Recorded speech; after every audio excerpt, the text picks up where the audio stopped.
video, we're going to focus on our rose once again, but layering up the subject matter to make it appear that it's more 3D. I'm going to be doing that through line, kind of taking a step back again from my shape, but focusing more on the value. So that's the highlights and the shadows of the object.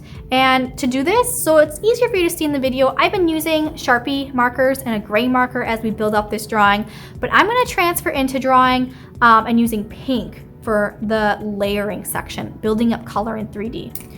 Now, whenever you're drawing, think about, what is the most lightest spot on my subject matter? Where is it very white? Because I can utilize the whiteness of my paper. And once I color it, especially for me in this particular situation, I'm using marker. I can't necessarily erase the marker, especially working in Sharpies.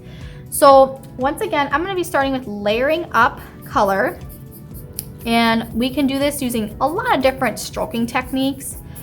I'd like to do personally a combination of, kind of contouring the shape, and then I also kind of work a little cross hatching, so that's crossing my strokes over one another. And you can see how it's already starting to kind of build some depth in that 3D. Now I want you to think about too, not only the highlights, but your dark areas. Maybe start there. If you're not a very confident shader when it comes to layering up and getting that 3D, start with the dark areas, because you can always make it darker, but it's a good place to start. So in here, in this pocket of the rose petal, that's where it's gonna be extremely dark because my light is not going to hit it.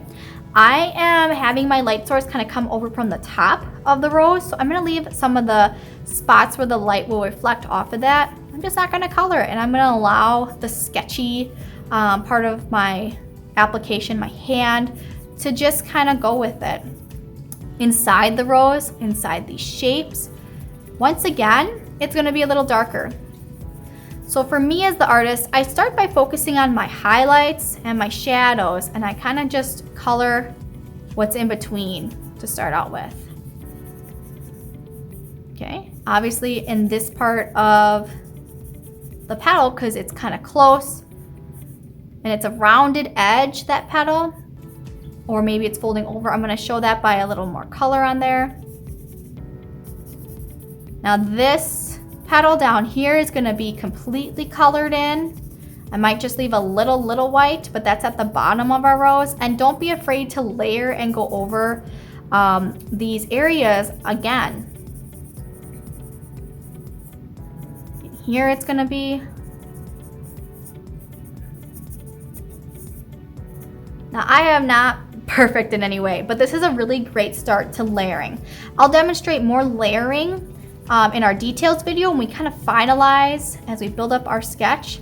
But see how I'm also turning and rotating my marker? That's part of cross hatching.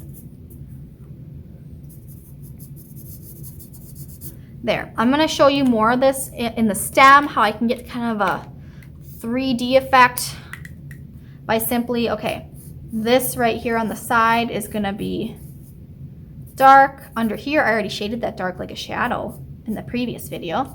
And then maybe over here, it's gonna have a little bit. And then the way you cross your lines, curve them because it's a curved edge.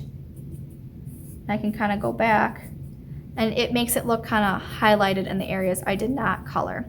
This will be completely dark, but it's gonna be exceptionally dark in this corner here because the light's coming up through the top.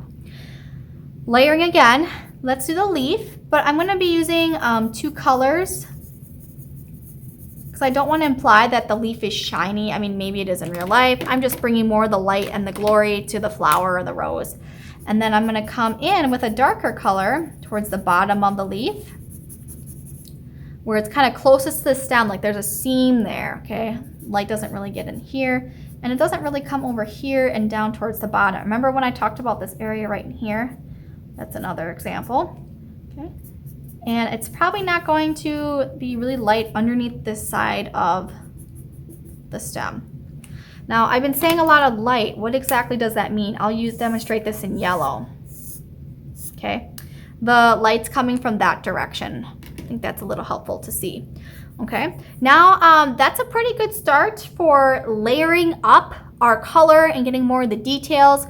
But join me in the next video. We're gonna finalize the texture of the rose a little more. I'm going to get into more shadow, really make this look 3D, more, you know, more color kind of popping, make it look more rounded. But thanks for joining me and have a good one.